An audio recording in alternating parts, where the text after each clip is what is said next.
Assalamualaikum warahmatullahi wabarakatuh. Di sini kami kelompok 5 akan membahas terkait kasus pencurian yang sering terjadi di kampus 2. Di sini saya sebagai pewawancara di Mas Aryansyah dan di samping saya adalah Saya Arin Febrianti, saya Nasya Salimah, saya Mutiara Azhar. untuk sesi wawancara ini kita telah mendatangkan salah satu saksi sebagai narasumber. Baik, sebagai narasumber silakan perkenalkan diri Anda. Ya, Assalamualaikum warahmatullahi wabarakatuh. Perkenalkan, nama saya Widin Nur Fadila Semenggar dari Universitas Islam Negeri Sunan Jati Bandung. Di sini saya sebagai narasumber dari kelompok ini. Baik, kita tanyakan saja kepada pokok-pokok pertanyaannya. Bagaimana sih awal kronologi pencurian tersebut? Apakah Teteh bisa menceritakan? Mungkin untuk kasus pencurian di sini memang sangat banyak ya yang terjadi, tetapi akan dijuruskan kepada kasus yang saya kira terkenal dekat gitu ya. Saya punya cutting di sini, kronologinya itu sedang sholat. Jadi sedang sholat, tasnya itu disimpan di depan. Nah, itu mungkin bapak-bapak yang mengambil tasnya tersebut. Dan memang sebetulnya di sini memang sudah ada CCTV yang tertera gitu ya di dalam masjid maupun di luar masjid. Biasanya juga suka ada yang ngeposting rekaman video CCTV. Dan waktu itu juga sempat ada di barisan cewek. Nah, di barisan cewek ini yang dihipnotis memang mahasiswa S1 ya. Lalu juga beliau mengklaim bahwa si penipu ini adalah mahasiswa pasca sarjana. Jadi awalnya itu dihipnotis, lalu langsung diambil saja barangnya, dicuri dan dicuri melalui gerbangnya. Selanjutnya, apakah kakak mengetahui ciri-ciri pelaku tersebut? Sebetulnya untuk dua kasus itu ya gendernya laki-laki dan perempuan pastinya ya. Memang sebetulnya untuk kasus pencurian itu tidak bisa digeneralisasikan apakah itu pelakunya lebih sering laki-laki ataupun perempuan ya, karena memang untuk kasus pencurian itu relatif terjadi di mana saja. Entah itu di kampus, tapi kita kan lagi bahas di kampus, jadi memang sering terjadi di kampus karena banyak orang, banyak harta yang bisa dicari.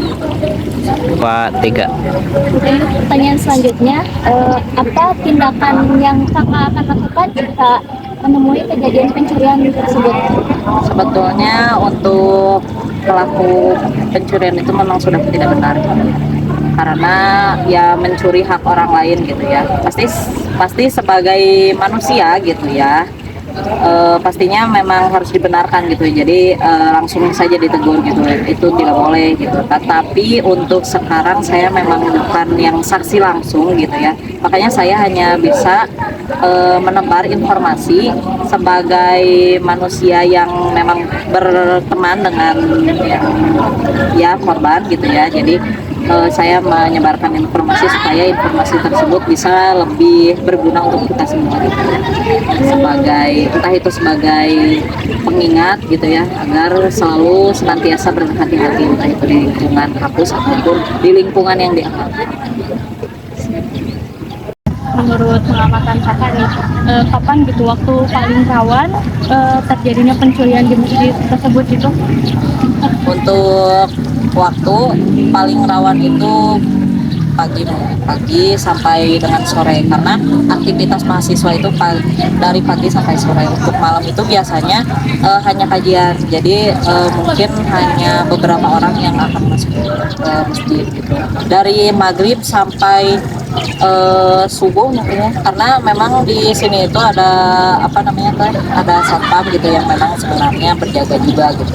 Jadi memang tidak setiap saat, namun kalau misalkan malam-malam itu relatif ya, karena banyaknya aktivitas mungkin orang-orang tidak menyadari adanya pencurian.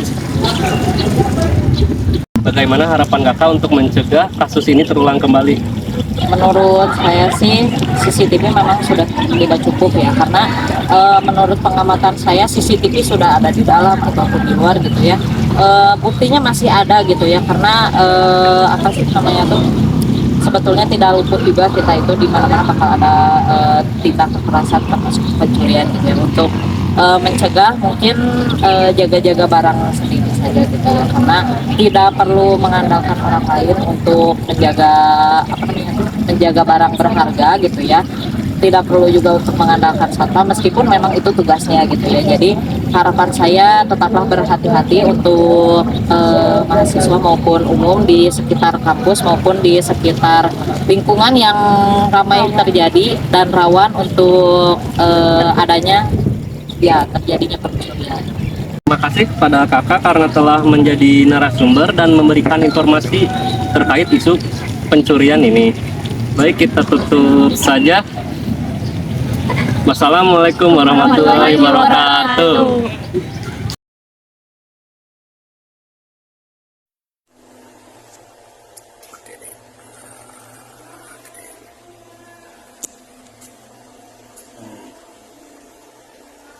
Itu ngecek dulu berapa. Ya, ngecek.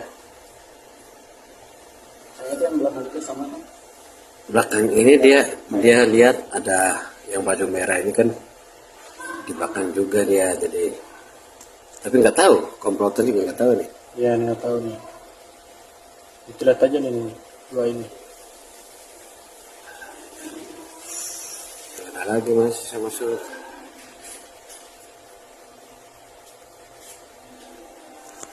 Harusnya kan langsung menyesuaikan diri ya di depan ya. Tuh ditukar tuh udah. Bentar.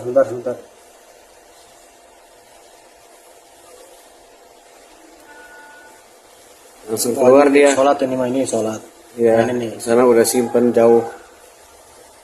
Tuh. Nah, bawa tuh kan. Langsung keluar dia. Sholat. Langsung ke sini. Nah, Iya ini. Setelahnya kayak mahasiswa juga sih. Jaket kulit, jaket Nah, motornya kelihatan aja platnya.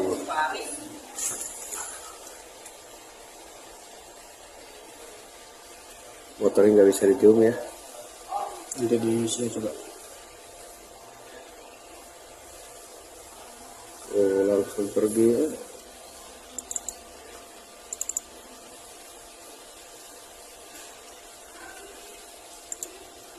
Ini. Nggak kelihatan ya. Kelihatan. Iya.